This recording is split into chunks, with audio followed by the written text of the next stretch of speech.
नमस्कार, स्वागत है आप सभी का न्यूज स्टेट के खास प्रोग्राम सोशल पंचायत में। आज इस प्रोग्राम में हम बात करेंगे हरियाणा विधानसभा चुनाव की, क्योंकि हरियाणा विधानसभा चुनाव का बिगुल बज चुका है। सभी राजनीतिक दल एक्टिव मोड में नजर आ रहे हैं। लेकिन यहाँ बात करें बीजेपी और कांग्रेस की, ये दोनों पार्टियां दोस्तों ऐसी है कि इन पार्टियों में कौन सा उम्मीदवार उतरेगा, क्या लिस्ट आएगी, अभी तक असमंजस की स्थिति यहाँ पे बनी हुई है।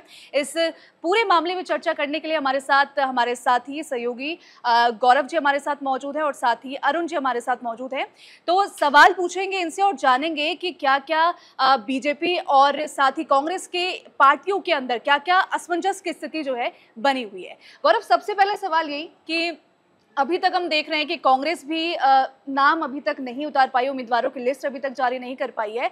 तो सबसे पहले कांग्रेस पे आती है, क्योंकि कांग्रेस का भी यही है कि ज्यादा उम्मीदवार है, किन किन को उतारे, अभी भी यही जो है सवाल बना हुआ है। तो इसके बारे में क्या कहेंगे जी? अगर हम बात करें कांग्रेस की, तो कांग्रेस के पार जैसे अगर 90 विधानसभा सीटों वाली हरियाणा में अगर हम बात करें कांग्रेस की, कांग्रेस के पास लगभग करीब 2600 ऐसे उम्मीदवार दावेदारी कर रहे हैं।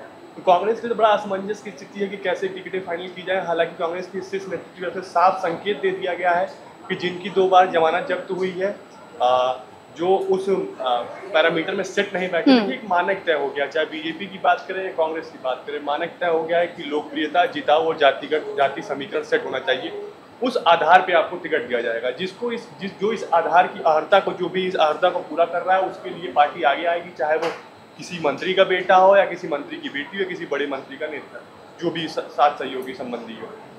जिस हिसाब से हम बात करें, आप कांग्रेस की बात करें थी, कांग्रेस की देखिए, कांग्रेस की स्क्रीनिंग कमेटी का जब पिछले दिनों जब मीटिंग हुई, तो उसमें एक तो कांग्रेस की पार्टी में खुद देखें तो अंतरकलह बहुत ज्यादा है। आप देखिए कई तरह की टीमें हैं कांग्रेस में, शैलजा कुमारी की अलग है, रणदीप सुरजेवाला की अलग है, हुड्डा फैमिली अलग है। तो ऐसे करके कांग्रेस का एक अंतरकलह है, जगह गाहे बेगाहे हमेशा वो सामने आता रहा है। लेकिन जिस प्रकार से अजय माकन की अध्यक्षता में जो स्क्रीनिंग कमेटी की मीटिंग हुई, जिसमें सारे धुर विरोधी, जो पार्टी के अंदर धुर विरोधी जो एक साथ एक मंच पे दिखाई दिए, तो कहीं ना कहीं ये कांग्रेस कार्यकर्ताओं के लिए, कांग्रेस शीर्ष नेतृत्व के लिए एक राहत भरी सांस है कि अब जो विरोध है वो पार्टी के अंदर स्तर पर ही दिखेगा।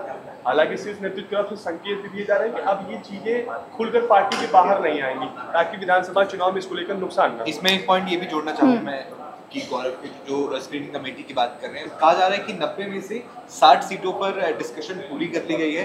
इनमें से कम सीट जो 3 सीटें हैं, 30 सीटें हैं, माफ कीजिएगा, उस पे कहा जा रहा है कि उम्मीदवार लगभग तय हो चुके हैं, उनमें कोई विरोध नहीं है। लेकिन बाकी जो सीटें हैं उन पर पार्टियां जो हैं वो उम्मीदवारों के चयन से आगे बढ़ चुकी हैं। चयन का सिलसिला पूरा हो चुका है, सर्वे पूरी हो चुकी है, लिस्ट आनी सिर्फ बाकी है, क्योंकि चुनाव अंतिम मोहर के बाद चुनाव।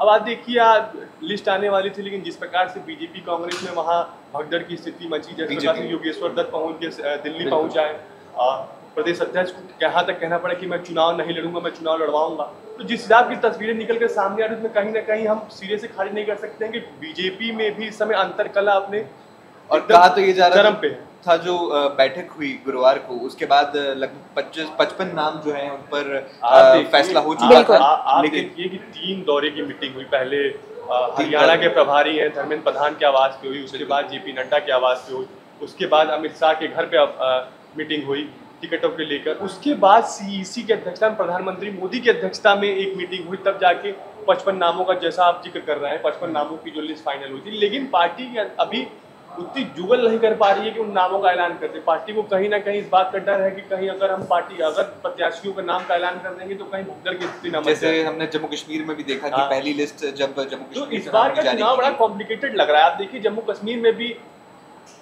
असमंजस की स्थिति नजर आ रही है, लिस्ट जारी कर दी जाती है, उसके बाद नाम कम करके बाद में फिर से एक और लिस्ट जारी होती है। सामने निकल के आना नहीं चाहती है, कोई इनिशिएट नहीं करना चाहता है।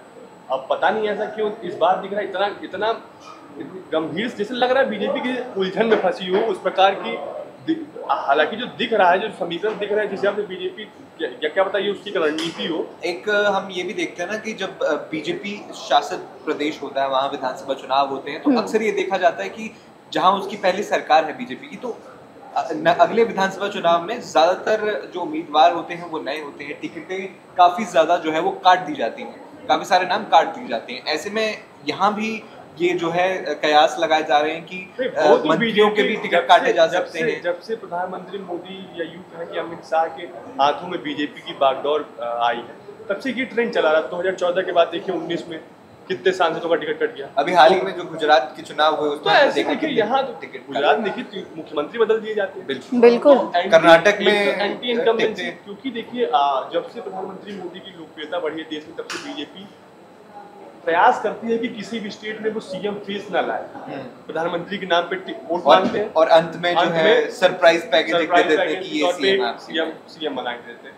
तो इस प्रकार से बीजेपी के लिए आसान होता है कि वो प्रधानमंत्री के फेस पे वोट मांग लेती है और जो प्रत्याशी होते हैं उनको चेंज कर देती है। इससे एक रिफ्रेशमेंट वाला भी बना रहता है ताकि लोग विश्वास नहीं कर पाते हैं अरे वो गया तो ये अच्छा होगा, ऐसा करके एक लोगों का विश्वास भी जीतने में कामयाब रहती है बीजेपी। और ये भी एक वो सवाल यहाँ पे बनता है कि जिस तरीके से हम सभी को पता है कि लाडवा बेल्ट जो है वो बीजेपी के लिए खास है, और रोहतक की बात करें तो वो कांग्रेस की तरफ है। तो इसको लेकर आप क्या सोचते हैं कि जिस तरीके से पिछले विधानसभा चुनाव हमने देखे कि बिल्कुल नेक टू नेक मुकाबला था, 40 सीटें जो थी वो बीजेपी के खेमे में थी, और साथ ही अगर हम कांग्रेस की बात करें तो 31 सीटें कांग्रेस के पास थी। तो इस बार भी कुछ इसी तरीके की स्थिति रहने वाली है। जिस हिसाब से प्रदेश अध्यक्ष बीजेपी की तरफ से कहा गया कि जो लाडवा वाली सीट है वो नायब चुनाव लड़ेगी, तो कहीं ना कहीं बीजेपी अपने उस मजबूत पक्ष को और मजबूत करना चाहती है और सीएम को लेकर एक सेफ साइड भी देना चाहती है ताकि मुख्यमंत्री की सीट किसी असजस की स्थिति में ना रहे। बिल्कुल। और जहाँ तक आप रोहतक की बात करें तो रोहतक से भूपेंद्र हुड्डा के लड़के दीपेंद्र हुड्डा सांसद है और एक प्रभाव वाला उनका एरिया माना जाता है, तो जाहिर तौर से कि अपने अपने जो सेफ जोन है उससे लड़ना चाहिए। हालांकि कांग्रेस की तरफ से स्पष्ट रूप से कह दिया गया कोई भी सांसद चाहे वो राज्यसभा का हो या लोकसभा का हो विधानसभा का चुनाव नहीं लड़ेगा। हालांकि बीजेपी इससे इसमें एक और फैक्ट ये भी है कि चाहे चुनाव लड़े या ना लड़े सीएम उम्मीदवार कोई भी हो सकता है। ये भी एक सीएम उम्मीदवार तो वो तो चुनाव के मैंडेट आने के बाद जब बात हालांकि बीजेपी की तरफ से कई लोग चुनावी मैदान में कहीं बात चल रही थी कि मनोहर लाल खट्टर भी चुनाव लड़ सकते हैं विधानसभा। ये तो बहुत रिस्की हो जाएगा मुझे लगता है बीजेपी के लिए, क्योंकि मनोहर लाल खट्टर का विरोध खुद हरियाणा में भी हुआ है और ऐसे में थोड़ा सा मुझे लगता है कि बीजेपी के लिए मुश्किल होगी। और ऊपर से ये ऐसी सिचुएशन में भी हो रहा है जब लोकसभा चुनाव के नतीजे हमने देखे 50-50 रहे, 5 सीटें जब कांग्रेस जीत गई जहां इससे पहले जो है 0 पे थी, और 5 सीटों की जो बढ़त बढ़ाई उससे कांग्रेस को कहीं ना कहीं आत्मविश्वास भी मिला। और बीजेपी का लिस्ट देर से जारी करना या इस तरह की जो खबरें निकल के आ रही है कि लिस्ट होल्ड कर दी जाती है, तो शायद कहीं ना कहीं उसका असर भी देखने को मिल रहा है मेरे ख्याल से। जैसे कि अभी आपने चुनाव से लोकसभा चुनाव से पहले जिस प्रकार से देखा कि वहाँ मुख्यमंत्री का फेस चेंज कर दिया गया, तो ऐसी थी कि आपकी लगाई थी कि एंटी इनकम्बेंसी है मनोहर लाल खट्टर को लेकर, फिर जो नतीजे आए उसके बाद जिस प्रकार से नायब सिंह सैनी के द्वारा घोषणा है उसके बाद सूचनाएं जारी की जा रही थी, तो ऐसा लग रहा था कि ठीक ठाक चल रहा है। लेकिन जिस प्रकार से असर चुनाव प्रकार से अभी भी राज्य की राजनीति में मनोहर लाल खट्टर का दखल है। आप देखिए कि 3 महत्वपूर्ण मीटिंग में तीनों मनोहर लाल खट्टर मौजूद थे, बिल्कुल बिना उनको कॉन्फिडेंस में लिए कोई फैसला बीजेपी हरियाणा में करना नहीं चाहती है। तो जिस तरीके से दिख रहा है कुछ संकेत मिल रहे हैं कि शायद मे भी हो सके तो मनोहर लाल खट्टर को चुनाव लड़ाया जा सकता है विधानसभा का। हालांकि ये पार्टी का अपना राय होगा जो भी होगा, लेकिन ऐसे संकेत देखने को मिल रहे हैं जिस प्रकार से संकेत आ रहे हैं। अच्छा अरुण, आप भी बताइए कि मनोहर लाल खट्टर को अगर बीजेपी उतारते तो सही रहेगा उनका डिसीजन? ये सही में एक रिस्की मुझे लगता है कि मूव होगा, क्योंकि अभी हमने देखा कि किस तरह से सीएम फेस बदल दिया गया। कहा यह गया कि इतने सालों की जो है एंटी इनकम्बेंसी है और फिर बाद में उन्हें विधानसभा लोकसभा का चुनाव जो है लड़ा दिया जाता है और वो जीतते हैं, लेकिन फिर से वो उन्हें विधानसभा का चुनाव लड़ाएंगे, मुझे इसकी संभावना बहुत कम लगती है।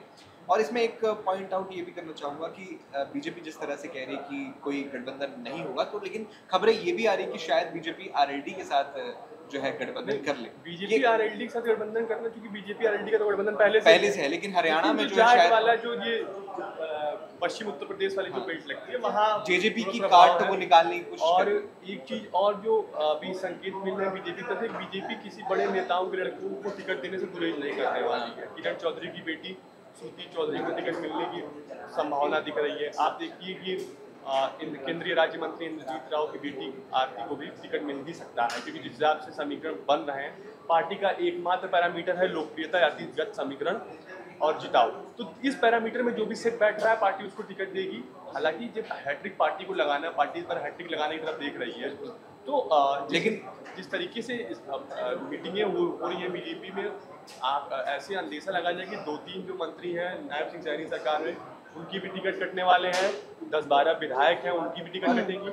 टेंशन इस बात की भी होगी क्योंकि जिस तरह से पिछली बार के चुनाव हुए और बीजेपी को जेजेपी का सहारा लेना बिल्कुल। पड़ा और पूर्ण बहुमत तो नहीं ले पाई थी बीजेपी। इस बार भी कहीं वो डर रहेगा मुझे लगता है क्योंकि और इस बार तो फिर जेजेपी भी नहीं है ना, आप ये देखिए बीजेपी के साथ जेजेपी भी नहीं है इस तरीके से। लेकिन वो तो पहले भी नहीं थी, लेकिन हाँ, बाद बाद में पोल गठबंधन, जो है, बिल्कुल। ये ऐसी है ना कि इस बार जो भी पार्टी जैसे लड़ेगी, जो हरियाणा की जनता ने अब समझ चुकी है, थोड़ा ये गोल की राजनीति से ऊपर उठना चाहती है। उनका ये मानना है कि जिसको देखिए, अभी हम लोग जब वहाँ थे हरियाणा थे तो हम लोग देख रहे थे कि वहाँ जनता स्पष्ट बात करेगी कि अगर वोट जाएंगे तो एक ही तरफ। ऐसे वहाँ देखने समझने ऐसे लग रहा है कि वहाँ जनता जिसे भी देगी वो स्पष्ट बहुमत की तरफ जाएगी। ये गोलमोल वाले नतीजे नहीं आने वाले हैं। लेकिन नतीजे तो हमने गोलमोल वाले वो देखे हाँ, ही हैं। लोकसभा में बिल्कुल। 50-50 रहा, वहाँ भी कोई पूर्ण तरीके से किसी की विक्ट्री होती है हमने देखी नहीं। और पिछला विधानसभा चुनाव भी ऐसे वो तो हुआ वैसे था, था। बिल्कुल। विधानसभा लेकिन इस बार मुझे लगता है कि जो छोटी पार्टियां उनका रोल थोड़ा सा कम रहने वाला है। जेजेपी जो खुद अपनी पार्टी में ही विद इन द पार्टी उनकी स्ट्रगल चल रही है और बीजेपी के साथ गठबंधन के बाद अपने वोट बैंक पर भी जेजेपी जो है पकड़ मुझे लगता नहीं है कि ऐसे बना पाएगी। तो लेकिन पिछले चुनाव से पहले भी जेजेपी को कम आंका जा रहा था, लेकिन उससे ज्यादा सीटें लेकर सरकार में डिप्टी सीएम बने चौटाला, तो शायद इस बार भी कोई मैजिक कर पाए। देखिए, मैं फिर कह रहा हूँ कि जेजेपी 70 सीटें जिस गठबंधन के साथ लड़ रही है ना, 70 उम्मीदवार मिल जाएगा जेजेपी को ना, तो फिर आप कहिएगा पार्टी के पास स्थिति ये हो गई है, 70 उम्मीदवार नहीं है पार्टी के पास। तो बीजेपी जो बहुत बुरे दौर से जेजेपी गुजर रही है। जेजेपी की स्थिति आप देखिए कि यार, तो ये उनका वोट बैंक किसके तरफ जाएगा, किसकी ओर जाने वाला है? जेजेपी भी क्लेम करती है कि जाति हमारे कोर वोट बैंक है, इनोला भी क्लेम करती है कि जाति हमारे कोर वोट बैंक है, और कांग्रेस का एक धड़ा जो है वो भी क्लेम करता है कि हमारा वोट बैंक जाट है। हालांकि अगर इनसे वोट कटता है तो जो इनोला और जेजेपी से अगर जाट कटता भी है तो 50-50 कांग्रेस बीजेपी में जाएगा, क्योंकि वहाँ तो अगर बीजेपी आरएलडी के साथ गठबंधन में आ जाती है तो वहाँ पे और मुश्किल हो जाएगा। अभी ऐसी मुश्किलें नहीं। आप देखिए पश्चिम यूपी में जब अभी चुनाव हुए थे, अभी तो उपचुनाव यूपी में भी बाकी है, जिस हिसाब से अभी देख रहे हैं कि आप देखिए कि कई मौके ऐसे हैं जब सीएम योगी के दिए गए निर्देशों का भी कई बार उन्होंने वो करा है, क्या नाम है उनका, जयंत चौधरी ने कई बार विरोध करा है। हाँ बिल्कुल। आप देखिए कांवड़ मार्ग वाले पे कैसे उन्होंने विरोध, कई विरोध में भी उतर आए हैं, कई बार ऐसा जिस प्रकार से उनको मालूम है कि जो जाट है वो बहुत मजबूत है, और इस प्रकार की जो रोज नए ये सब सगुफे आ रहे हैं, इससे प्रभाव पड़ने वाला है। तो इस वजह से कहीं ना कहीं बीजेपी भी बैकफुट पे नजर आ रही है। हालांकि आप देखिए कि जाट जो है, जिस प्रकार से अगर पिछला चुनाव देखें तो ज़्यादातर जाटों का झुकाव कांग्रेस की तरफ से रहा है। तो ऐसी समीकरण लग रहे हैं कि 70-30 वाला रेशियो रहने वाला है, 70-30 वाला रेशियो रहने वाला है जाट वोट बैंक को लेकर बीजेपी और कांग्रेस में। 70 कांग्रेस, 30 बीजेपी। तो कांग्रेस के अपनी अंतर कलह जो है उसको दूर करके कैंडिडेट्स की लिस्ट ला पाएगी। स्क्रीनिंग कमेटी ने तो बैठकें की है। देखिए स्पष्ट तौर से कह दिया गया है ना कि जो सांसद हैं वो अपने, अब देखिए रोहतक वाला जो इलाका है वहाँ हुड्डा फैमिली का तगड़ा मामला है, हिसार वाला जो इलाका है वहाँ कुमारी शैलजा का है, अम्बाला वाला जो इलाका है वहाँ रणदीप सुरजेवाला का है। तो ऐसे लोगों को एरिया वाइज बांट दिया गया है कि आपको यहाँ मजबूत करना है पार्टी को, और आपको अपना चुनाव प्रचार भी यहीं अच्छा एक निर्देश ये भी दिया गया कि जो पार्टी छोड़ने के बाद वापस पार्टी में आए उन्हें नहीं मिलेगा। बिल्कुल, ये भी एक फैक्टर उन्होंने ले लिया। सांसदों के अलावा ये भी एक फैक्टर है। इसके साथ साथ जो विधायक हैं ये भी जरूरी है कि उनके टिकट काट दिए जाएं। तो स्क्रीनिंग कमेटी की या कांग्रेस की ओर से अपनी तरफ से कई सारे नियम तो जो हैं वो लागू कर दिए गए हैं, लेकिन इनका फायदा बाद में जब वो टिकट देंगे, और क्या वोट जुटाने में ये फायदा, ये जो नियम है ये वोट लेके आ सकते हैं ये सब? ये जो राजनीति है राहुल गांधी की बदलती वे ऑफ पॉलिटिकल स्टाइल है, यही चीज़ यूपी में अखिलेश यादव भी लागू कर रहे हैं। आपको याद होगा पिछले 1 महीने पहले अखिलेश यादव ने कहा था कि जो जा रहे हैं जाएं, अब वो किसी तरह वापसी की उम्मीद ना रखें। सेम कांग्रेस भी इलाज कर रही है हरियाणा में, अगर जो जा रहा है वो जाए, आएगा तो स्वागत है, लेकिन हमसे किसी पद या किसी प्रतिष्ठा की उम्मीद ना रखिएगा। अगर आप हमको लगेंगे योग्य हैं, आपको वहाँ लगाना चाहिए तो आपको आपकी इस्तेमाल किया जाएगा, आपका होगा, वरना आप जहाँ हैं वहाँ रहिए। कहीं ना कहीं पार्टी एक संदेश देना चाहती है कि ये जो दल बदलू टाइप के नेता है ना, जिनको जब जिधर भाव मिलता है, जिधर फायदा नजर आता है, उधर चले जाते हैं, इन लोगों के लिए कहीं ना कहीं सबक का भी या ऐसी चीज़ें होनी चाहिए। क्योंकि जिस प्रकार से इन लोग को जब 2 साल इधर रहना है, 2 साल उधर रहना है, इससे जनता भी थोड़ा सा हाँ बिल्कुल, किस तरह से जनता भी विश्वास करे कि आप 1 साल इधर रहे और दूसरे साल उधर रहे और हम आपको वोट किस पार्टी के सिंबल पर देंगे, तो ये भी सवाल रहता है। बिल्कुल, तो ये तमाम सवाल ऐसे हैं जो कि जिसका जवाब हमें 1 अक्टूबर तक मिल जाएगा, क्योंकि 1 अक्टूबर को चुनाव होने वाला है और ऐसे में देखने वाली बात होगी कि हरियाणा की इस राज्य में किसकी पार्टी जो है उभर कर सामने आती है। बीजेपी और कांग्रेस के बीच में खास तौर से ये भिड़ंत जो है देखने को मिल रही है। तो फिलहाल देखिए, इसको लेकर आप क्या सोचते हैं, आपको क्या लगता है कि हरियाणा में इस बार किसकी सरकार बनेगी, कौन जो है बहुमत पाएगा? आपकी क्या राय है, आप कमेंट सेक्शन में जरूर बताइएगा। और आज के हमारे इस शो में फिलहाल इतना ही। न्यूज नेशन अब व्हाट्सएप पर खबरों के ताजा अपडेट के लिए न्यूज नेशन के इस QR कोड को स्कैन करें।